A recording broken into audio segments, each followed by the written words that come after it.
So YouTube is probably one of the very hard stuff, especially when it comes to filming yourself.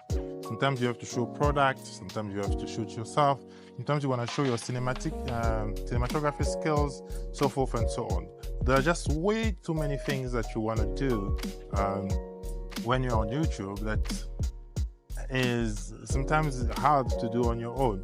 But there are tips and tricks that you could definitely use to try to improve yourself.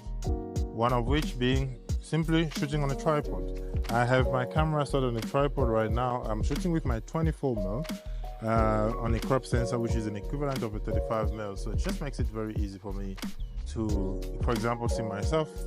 I also do have a monitor that sometimes I attach outside, but if I want to really be on the go and I want to shoot something very easily, unscripted, and most of my videos here on YouTube are unscripted, I make sure that I don't trouble myself with that. I usually just shoot. So this is an example of it. And one thing I also would advise is to be able to change dynamic. So you can do a shoot like this where you're holding a camera and you just move out a little bit out of the frame.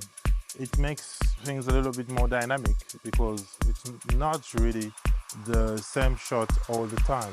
You can change position, shoot yourself further down, moving away from your camera, just to try to bring a little bit more dynamism. Yeah, I look very tiny in my screen right now, but this is a really better shot than just having myself right in front of the camera over there.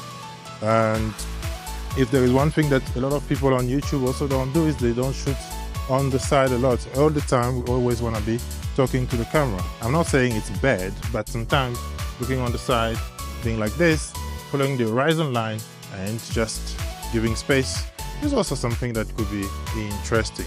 And all of this, I'm pretty much just doing it on my camera. We could also have unconventional angle. I don't mean that everything has to be straight up. We could use some Dutch angle where the screen looks a little tilted like this. Okay.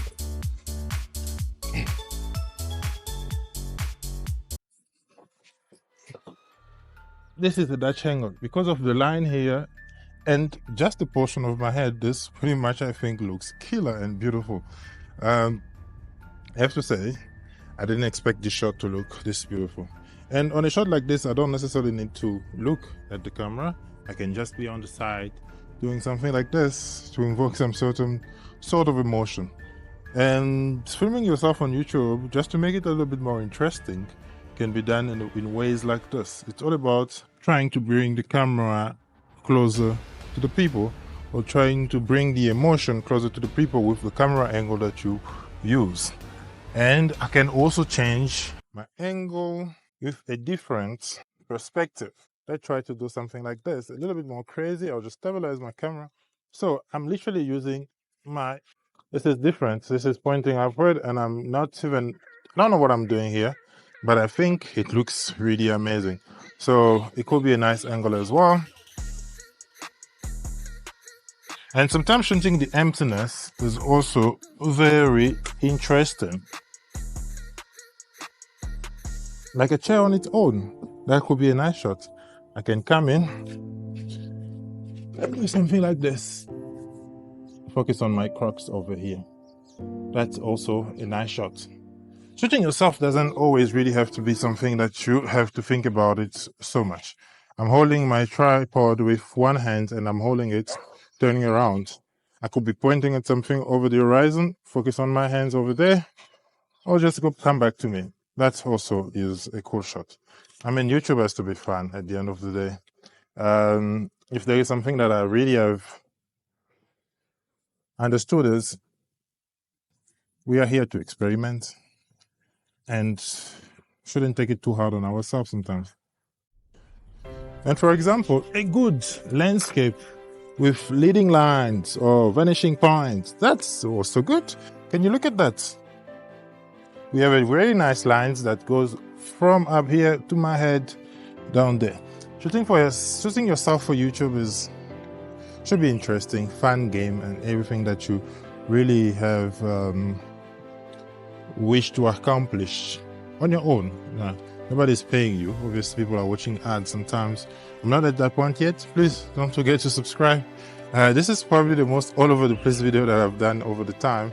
But it's one video that I said to myself could definitely maybe become the style of all my videos, because I was so constrained by trying to be professional, correct, constant, neat in my video, that I feel like a little bit of a mess sometimes goes a long way. So this video is very messy and all over the place. As much as I planned a lot of the things that I'm showing right now, I haven't really even scripted it as much.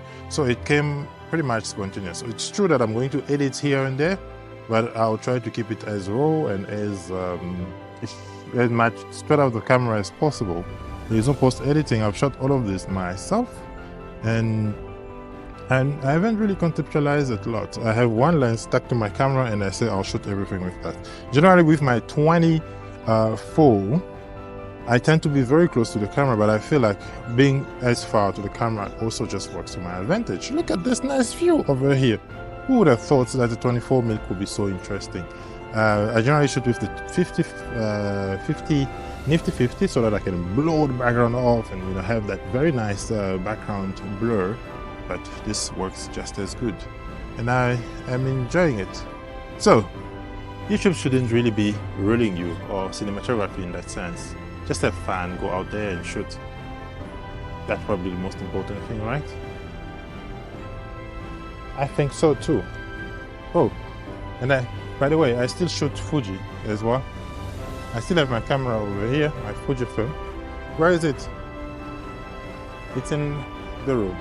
But anyway, just to hand it off, please subscribe to my YouTube channel, by the way, because I'm trying to get this content up there, and I hope this video is probably going to be the funniest of all of them, and probably the most inspiring one. This is just a tripod, my microphone, my camera is a very cheap one. It's a Canon 800D, and I'm able to do this. Granted, the sky is in my favor because it's a bit overcast and it's a very soft light. I wish it was a bit more dynamic, where I could use the ND filter, but it's not, unfortunately, like that. However, I feel like this is good enough. What do you think? Leave your comment below if you like this video, which is all over the place, but inspiring. How to shoot yourself in 2024.